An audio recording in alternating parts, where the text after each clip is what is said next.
നവമാധ്യമങ്ങൾ ശക്തിയും സാധ്യതയും. വി.കെ. ആദർശ്. പാഠസംഗ്രഹം. നവമാധ്യമങ്ങളെ സാമൂഹിക മാധ്യമങ്ങൾ എന്നാണ് വി.കെ. ആദർശ് വിളിക്കുന്നത്.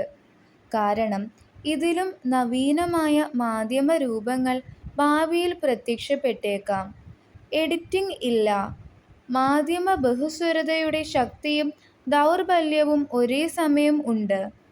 അവരുടെ രുചിഭേദവും അറിവും അനുസരിച്ച് ഇടപെടാൻ തുടങ്ങി.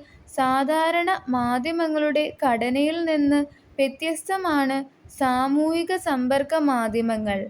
ഫേസ്ബുക്ക്, ട്വിറ്റർ, ഇൻസ്റ്റഗ്രാം, യൂട്യൂബ് എന്നിവ ലോകത്തിലെ പ്രബല മാധ്യമങ്ങളായി മാറിക്കഴിഞ്ഞു.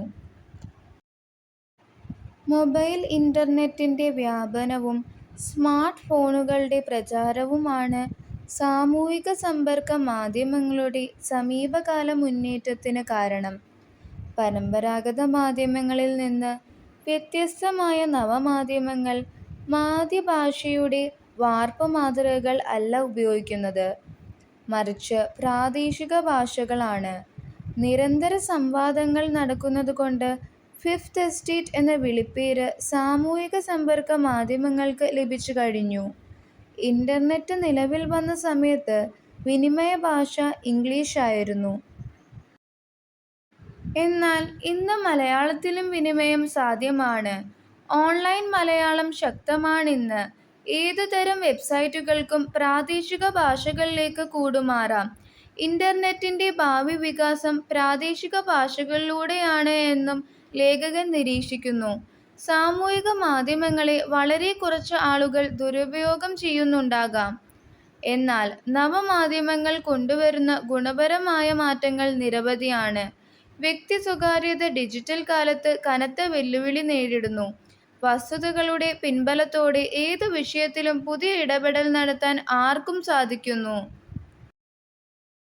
സമാന ചിന്താഗതിയുള്ളവർക്ക് ഒരുമിക്കാൻ കഴിയുന്നു. അങ്ങനെ വലിയ മാറ്റത്തിന്റെ ചാലകശക്തിയാൽ നവമാധ്യമങ്ങൾ സഹായിക്കുന്നു.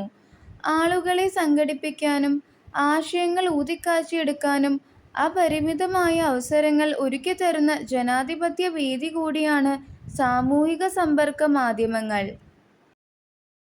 അപ്പോൾ ഇത്രേ ഉള്ളൂ നമ്മുടെ ഇന്നത്തെ വീഡിയോ. അപ്പോൾ വീഡിയോ ഇഷ്ടമായി കഴിഞ്ഞാൽ എല്ലാം ലൈക്ക് ചെയ്യുക, സബ്സ്ക്രൈബ് ചെയ്യുക, നിങ്ങളുടെ ഫ്രണ്ട്സിന് ഷെയർ ചെയ്ത് കൊടുക്കുക, നിങ്ങളുടെ അഭിപ്രായങ്ങൾ കമൻറ്റ് ചെയ്യുക. അപ്പോൾ അടുത്ത വീഡിയോയിൽ കാണുന്നവരെ ബൈ.